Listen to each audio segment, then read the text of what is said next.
Earlier this year, Chula Vista Police Chief Roxana Kennedy filed a lawsuit against the city.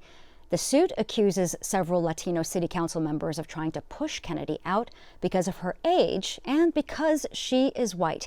KPBS reporter Kori Suzuki has been reporting on this allegation of racial discrimination, and he joins me now. Welcome, Kori. Hi, Maya. Thanks for having me. Lovely to have you. A lot to cover on this tonight, but let's start with who is Roxana Kennedy?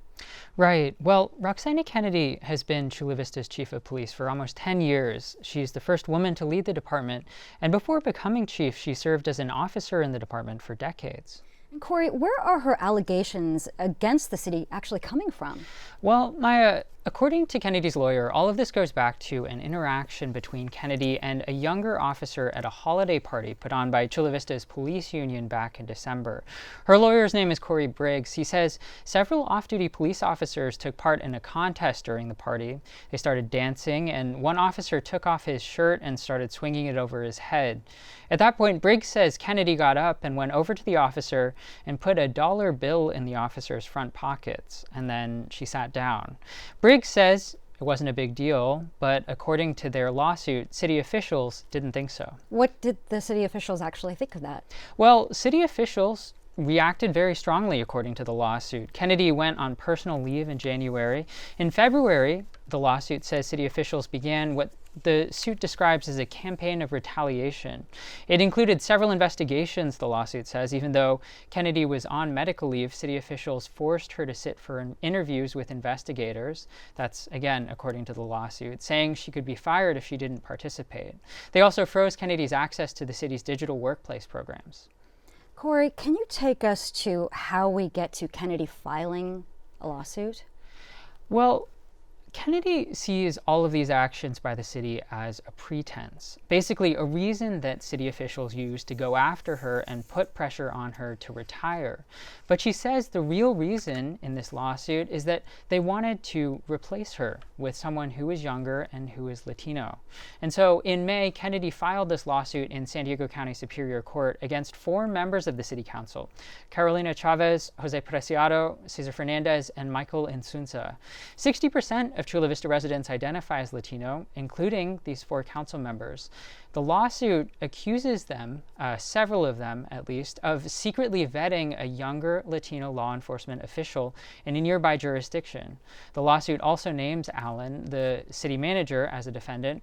It does not name the city council's 5th member, Chula Vista Mayor John McCann. What did the city have to say about the lawsuit, Kori?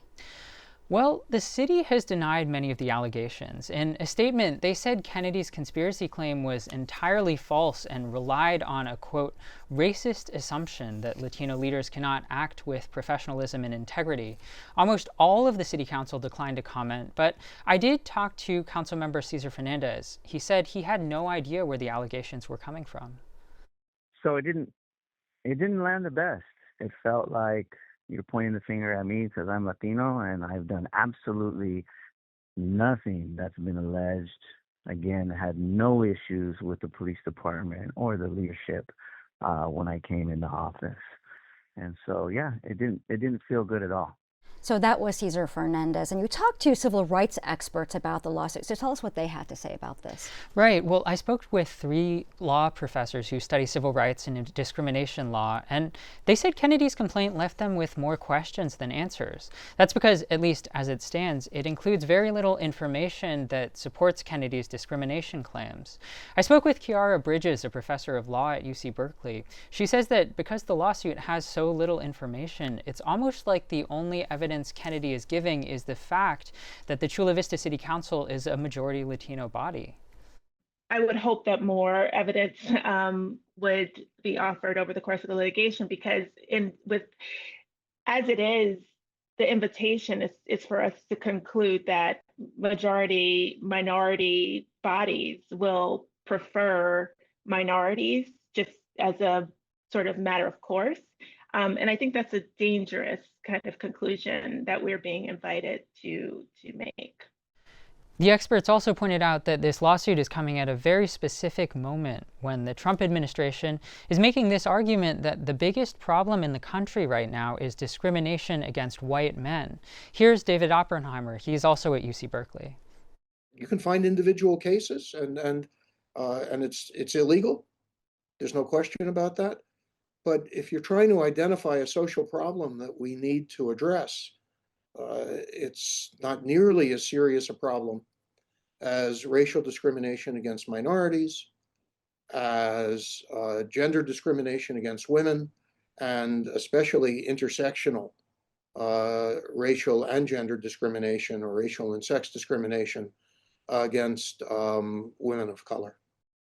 Oppenheimer says he would want to know more about what exactly happened, like if city council members said anything that indicated racial bias, or if there were any patterns like the city terminating white or older employees. Yeah. So what comes next for Kennedy's lawsuit, and when will we learn more about her allegations on this? Well, the first hearing in the case is currently scheduled for October. Kennedy's lawyer declined to make her available for an interview for this story. He said she looked forward to presenting her evidence in court. The city of Chula Vista also hasn't filed its response yet. Kennedy and her lawyer actually just served the city just a couple weeks ago. The biggest question now is what more evidence Kennedy and her lawyer will put forward. We could get an amended complaint from them, but there's also a good chance that the case could reach a settlement. And if that's the outcome, the public might never really get to see the full facts of what happened. As usual, excellent reporting, and we will be watching this case with you, Kori. Thank you so very much. Thank you, Maya.